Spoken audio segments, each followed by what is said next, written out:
સારું શિક્ષણ મેળવી લે છે બાળકો, પણ આપણા સમાજમાંથી મોટા ભાગે જે બાળકો હોય છે એ ઠીક યા તો તમે કહી શકો સારી કહેવાતી કોલેજોમાં જ સ્નાતકનો અભ્યાસ કરતા હોય છે. જે LD એન્જિનિયરિંગ લઈ લો, નિરમા કે બીજે મેડિકલ, જે મુખ્ય IIT આવી જે મોટી કોલેજો છે ત્યાં આગળ આપણા બાળકો હજી પણ એડમિશન નથી લઈ શકતા. અને જો સરકારી નોકરીની વાત કરીએ તો આપણા સમાજના મોટા ભાગના જેટલા બી લોકો સરકારી નોકરી કરતા હશે એ યા તો મતલબ ક્લાર્ક હશે, પ્યુન હશે, તલાટી હશે, સપોઝ આગળ જઈએ તો DSO, STI કે PI હશે, PSI હશે, પણ આપણા સમાજમાંથી કોઈ દિવસ class 1, class 2, DC, DYSP, IS ના કદી નામ નહીં સાંભળ્યા હોય. બધા લોકોએ સફીન હસનનું નામ સાંભળ્યું હશે IPS, પણ આપણા સમાજમાં 22% સંખ્યા હોવા છતાં કોઈ IPS નથી. તો એનું કારણ છે, તો આપણે સમજવું જરૂરી છે. આપણા સમાજમાં બહુ બધા લોકો પ્રયત્ન કરી રહ્યા છે, જેમ કે આજે ઇનામ વિતરણ કરીને તમે તેજસ્વી તાલાઓને આગળ વધવા માટે પ્રેરણા આપી. આપણે લાઇબ્રેરી ચલાવી રહ્યા છીએ, પર સરકારી પરીક્ષાની તૈયારી માટે માર્ગદર્શન આપી રહ્યા છીએ. તેનાથી 100% પરિવર્તન આવશે. કદાચ આવતા 5-10 વર્ષમાં આપણા સમાજના બાળકો જે મોટી કહેવાતી IIT કે સારી કોલેજોમાં થોડા બાળકો ત્યાં પણ ભણશે. કદાચ નસીબ સારું હશે, સારી મહેનત કરશે તો ડેપ્યુટી કલેક્ટર, DYSP એકાદું બની જશે આવતા 5-10 વર્ષના અંદર. પણ હું જે અત્યારે વાત કરવા જઈ રહ્યો છું, જો એના આપણે અમલમાં લાવીએ તો આપણને આવતા વર્ષે, મતલબ આ 2024 ચાલે છે, 2025ના અંદર જ આપણને પરિવર્તન જોવા મળશે. અને પરિવર્તન બહુ મોટા પાયે છે. કે ફોર એક્ઝામ્પલ એક જ વર્ષના અંદર 100, 200, 300, 500 આપણા સમાજના બાળકો LD, બીજે મેડિકલ, IIT આવી જે મોટી મોટી કોલેજો છે ત્યાં આગળ એ અભ્યાસ કરી શકશે. અને આપણા સમાજમાંથી જ સપોઝ દર વર્ષે 100 ક્લાસ 1, 2 અધિકારીઓની જગ્યા આવે છે, તો તેમાંથી 10 ક્લાસ 1 ડેપ્યુટી કલેક્ટર, DYSP આપણા સમાજમાંથી બની શકે છે. અને જે અત્યારે હાલ સેલ્સ ટેક્સ ઇન્સ્પેક્ટર, DYSO કે તલાટીમાં જે લોકો પાસ થાય છે એની 3-4 ગણા વધી જશે. કે ફોર એક્ઝામ્પલ ગયા વર્ષે જે પોલીસની ભરતી થઈ એમાં ઠાકોર સમાજમાંથી 250 જેટલા કોન્સ્ટેબલ પાસ થયા છે અને 10 PSI. જો આ વસ્તુ થઈ જાય તો આવનારી જે પોલીસ ભરતી આવશે એના અંદર આપણા સમાજમાંથી 250ના જગ્યાએ 1000 કોન્સ્ટેબલ અને 50 PSI પાસ થઈ શકે. હું આ મોટી વાતો નહીં કરી રહ્યો. તમને લાગતું છે આ ભાઈ કોણ છે, શું વાતો કરી રહ્યો છે, તો હું મારો પરિચય આપી દઉં. મારું નામ છે તારક ઠાકોર. મેં ઇલેક્ટ્રિકલ એન્જિનિયરિંગ કર્યું છે ડિસ્ટિંક્શન સાથે. અને GTUનું જે પરિણામ આવે છે એમાં ગુજરાતમાં જે ટોપ 100 જે સ્ટુડન્ટ આવતા હતા એમાં મારો ઘણીવાર રેન્ક આવેલો છે. એના પછી મેં સ્પર્ધાત્મક પરીક્ષાની તૈયારી કરી અને UPSC જે કલેક્ટર માટેની એક્ઝામ હોય છે, જેમાં આખા ગુજરાતમાંથી ખાલી 150 જણા જ પાસ થતા હોય છે પ્રિલિમમાં, એ બી મેં પાસ કરેલી છે. અને ક્લાસ 1, 2 જે ડેપ્યુટી કલેક્ટર DYS માટેની એક્ઝામ હોય છે એની મુખ્ય પરીક્ષા મેં 6 વાર આપેલી છે.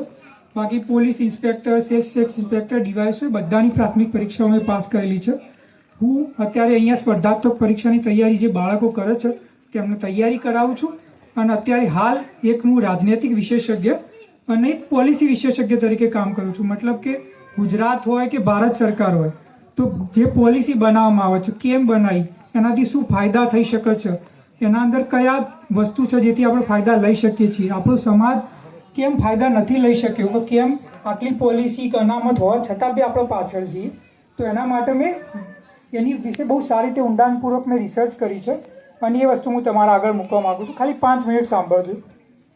અત્યારે હાલ જે SEBC મતલબ OBC સામાજિક અને જે શૈક્ષણિક રીતે પછાત વર્ગ છે એમાં ગુજરાતમાં 146 જ્ઞાતિઓ આવે છે.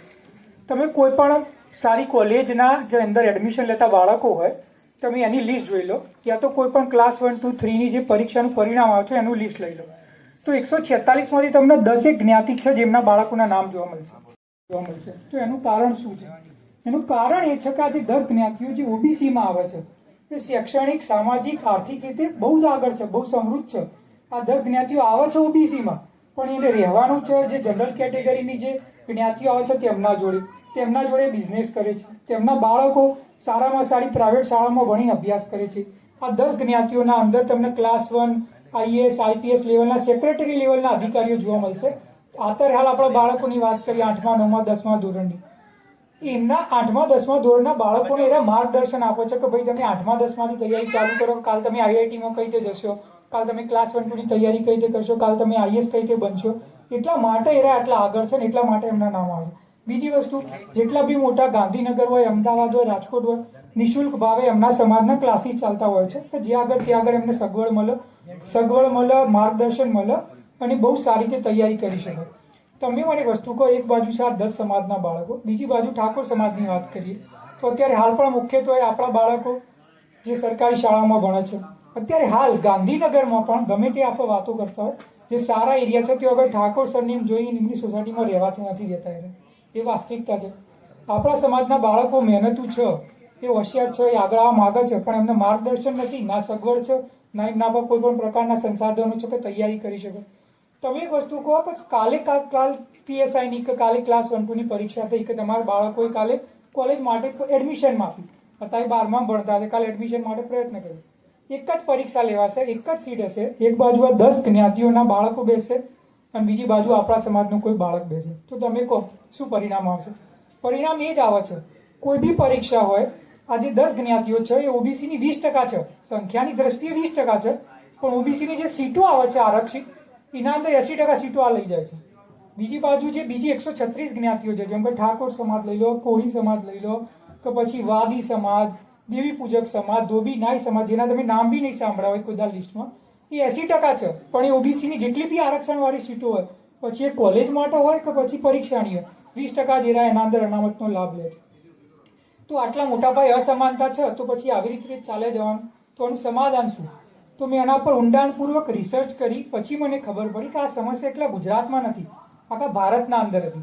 તો આના અંદર દરેક જગ્યાએ શું હોય કે 100 જ્ઞાતિઓ ઓબીસીમાં મૂકી દે અને જે 10 જ્ઞાતિઓ સૌથી વધારે સક્ષમ હોય એ બધી સીટો લઈ જાય, અને બીજી 80 કે 90 જ્ઞાતિઓનું કોઈ સિલેક્શન જ ના થાય, કંઈ થાય જ નહીં.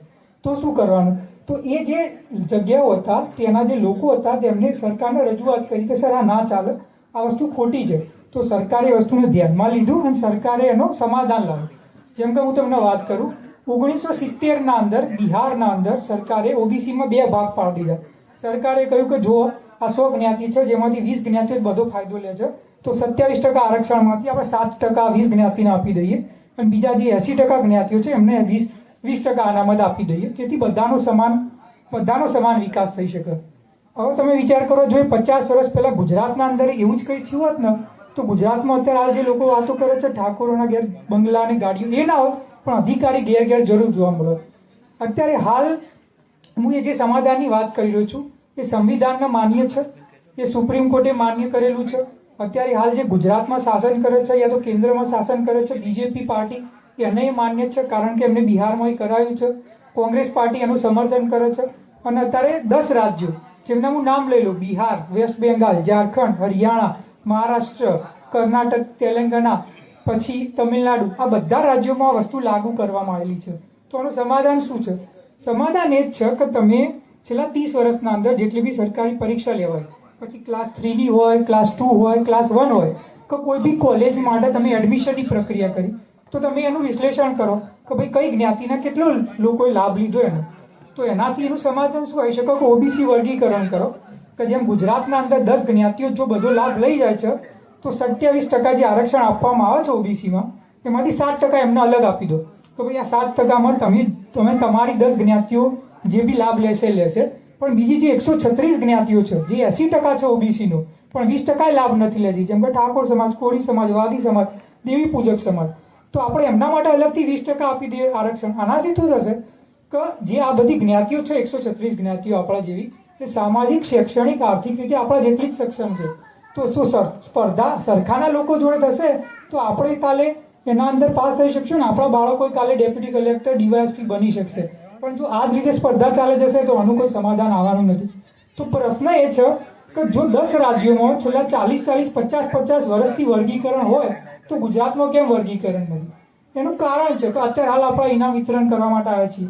આપણે આપણા બાળકોને કહીએ છીએ તમે ભણો, તમે મહેનત કરો, તમે પ્રયત્ન કરો, તમે કાલે અધિકારી બનો, બધા ઈચ્છો, પણ કોઈને ખબર જ નથી કે આવી કોઈ પોલિસી બી છે.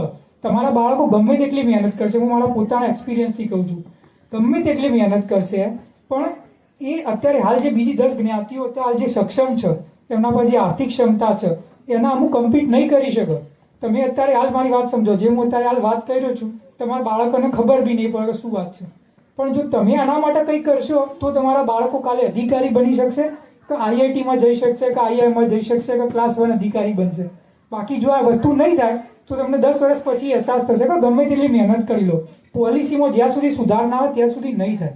તો અત્યારે હાલ વાત એ છે, મેં પોતે આના માટે મારી એક યુટ્યુબ ચેનલ છે તારક ઠાકોર, એના ઉપર હું આ વિષય પર મેં મુદ્દો બનાવ્યો હતો, લોકોને જાગૃત કરવાનો પ્રયત્ન કર્યો હતો. એના સિવાય બી હું આ મુદ્દો ઉઠાવતો રહું છું. મેં ચીફ મિનિસ્ટરને આના માટે રજૂઆત બી કરી છે, પણ મારા એકલાના કહેવાથી નહીં થાય. જો ઠાકોર સમાજના, પછી એ ગમે તે જગ્યાના હોય કે ગમે તે પાર્ટીથી સાથે જોડાયેલા હોય, જો એ અરજી મારા પાસે છે હું તમને આપી દઈશ. તમારે કંઈ નહીં કરવાનું, ખાલી તમારે અરજી એ ચીફ મિનિસ્ટરને મોકલવાની છે. જો આપણા સમાજના લોકો ગામડે ગામડે, તાલુકે તાલુકે, જિલ્લે જિલ્લે અને આપણા સમાજના આગેવાનો જો આ રજૂઆત સરકારને કરે તો આના જો ઓબીસીમાં વર્ગીકરણ થાય તો આપણા સમાજના અંદર મેં જેમ કહ્યું કે અત્યારે હાલ આપણે ગમે તેટલી મહેનત કરીશું, આપણે આપણા બાળકોને માર્ગદર્શન આપીશું, પણ આપણે એટલા પાછળ છીએ કે એક ડેપ્યુટી કલેક્ટર બનાવતા 10 વર્ષ લાગી જશે, એક આઈએસ બનાવતા 10 વર્ષ લાગી જશે, આઈઆઈટીમાં જતા 10 વર્ષ લાગી જશે, બીકોઝ આપણે એટલા પાછળ છીએ. પણ જો મેં જે આ વાત કરી